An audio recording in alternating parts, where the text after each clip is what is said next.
Hello everyone, this is Lakshmi Hattioli, Faculty Department of Civil Engineering. I welcome you all for the lab demo series on Highway and Concrete Laboratory with the code 18CVL58. So today we shall be studying specific gravity of cement. So to brush up the experiments which we have covered in the previous class, we have started actually first module in this laboratory, and the first module covers the uh, properties of cement, experiments related to properties of cement. And in that regard, we have already covered standard consistency or normal consistency of the cement, and also the setting time, initial setting time and final setting time of the cement. And today we shall learn another very important physical property of the cement, that is specific gravity of the cement. So let's study what is the aim or objective of this specific gravity of the cement experiment. So as the name itself suggests, the aim is to determine the specific gravity of the given cement sample. Alright. So what are the apparatus used in this particular experiment? So you need to have a weighing balance of around 0.1 grams accuracy, and you need to have a specific gravity bottle, kerosene which is free from water. And see, this particular experiment, either you can do this with the help of specific gravity bottle, or you can also use Le Chatelier's flask.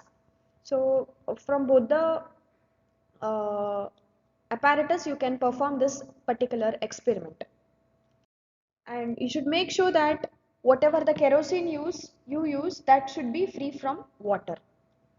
Now let's study what's the theory behind this experiment. What exactly is specific gravity?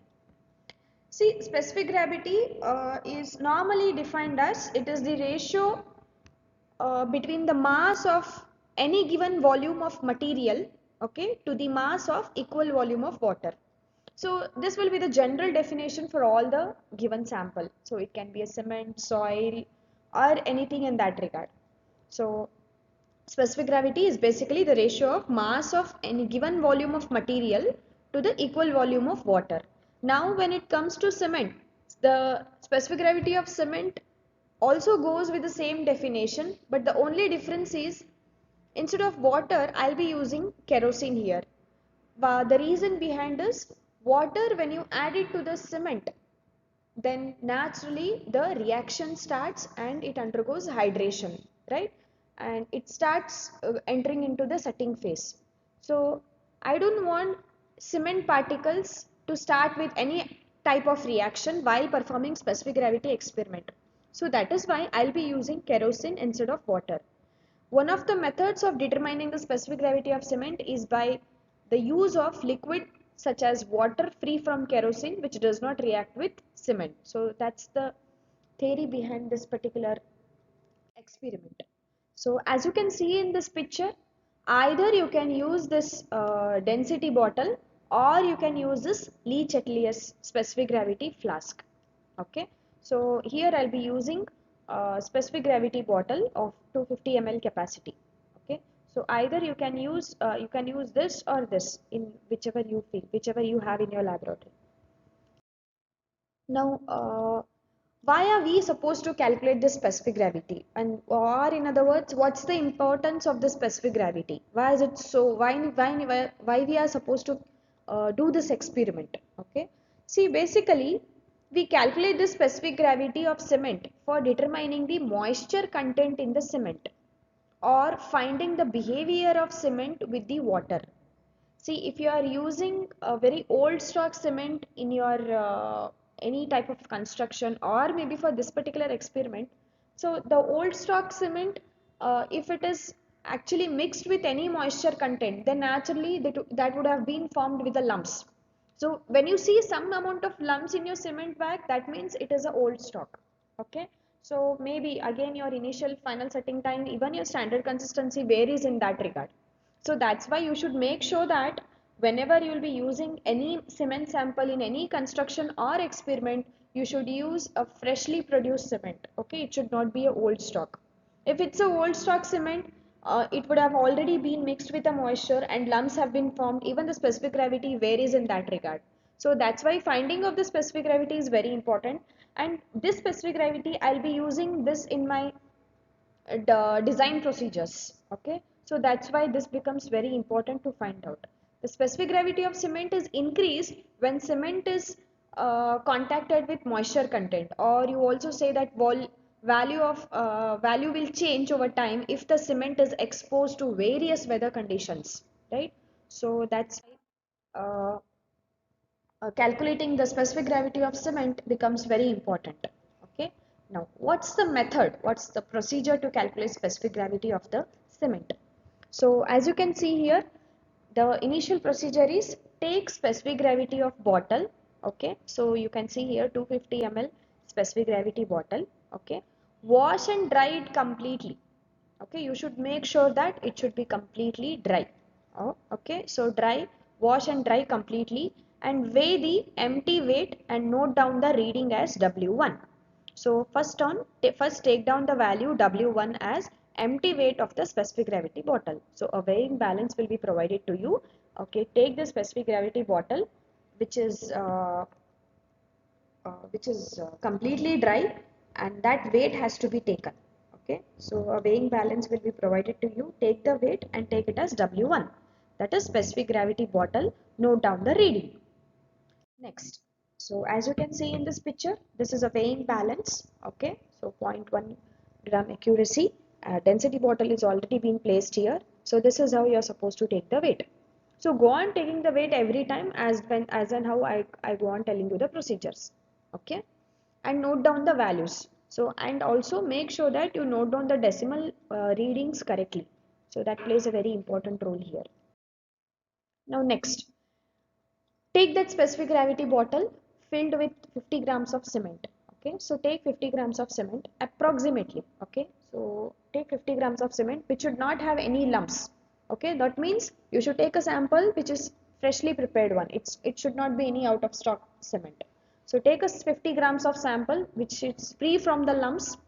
Okay, if it has any lumps, you can sieve it also. Take 50 grams of cement. Okay, and pour it in the density bottle. A hopper will be given to you. Okay, a conical hopper will be given to you. So with the help of that hopper, you can use a paper also.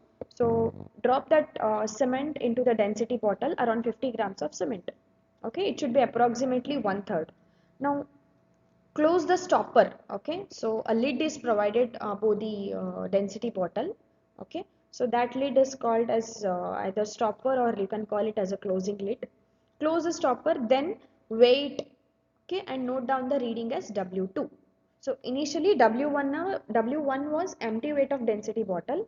W2 is now empty weight of density bottle plus 50 grams of cement. Okay, next, now the next procedure is add kerosene oil to this bottle.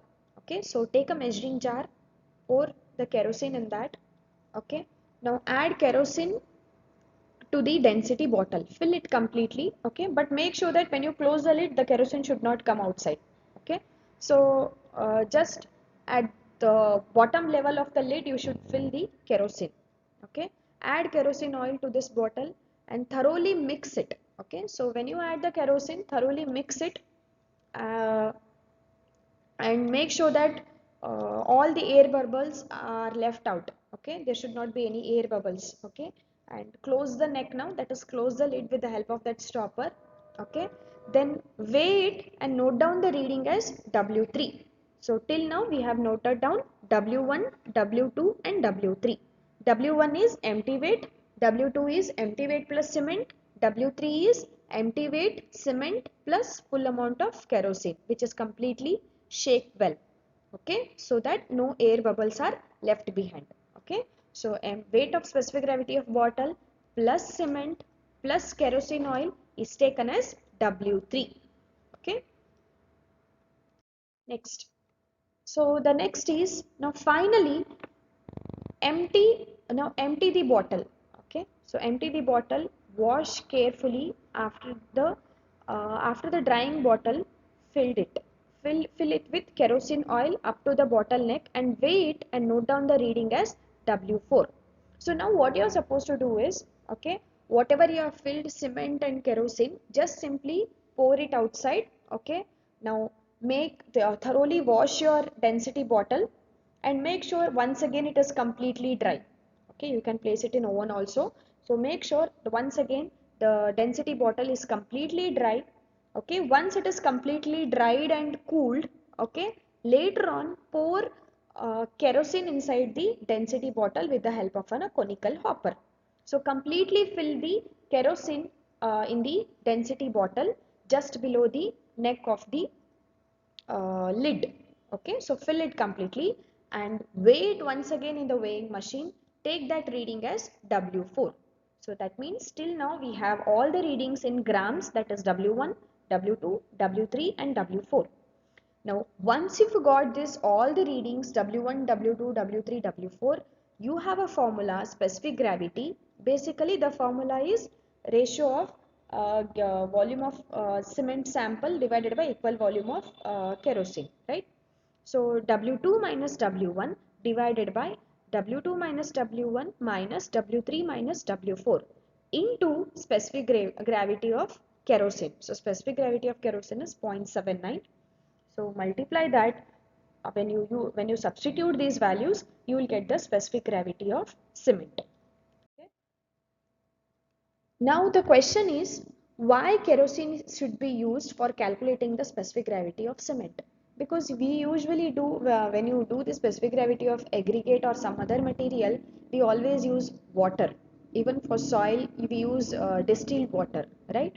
So now, what is the purpose of using kerosene in the cement? The only reason is uh, when you add, suppose instead of kerosene, if you are using water, when you add water to the cement, naturally the hydration process starts, right? When a cement particle is mixed with water or any moisture content, the hydration starts. So I don't want any hydration reactions to start. That's why I'll be using kerosene here, right? So that's why you can read it here. If you add water into the cement, it will form a paste of cement slurry, right? And the test can't be done properly. So when it starts forming a paste or a slurry, it starts hydrating and stutting. So I cannot operate the sample. So that's why, and water reacts with cement and starts hydration, right? So that is why I'll be using kerosene here. And the standard values for this particular experiments are specific gravity of cement. The standard values are that is for OPC, ordinary Portland cement, it should be 3.1 to 3.2. These will be the standard values, and accordingly you should perform the experiment.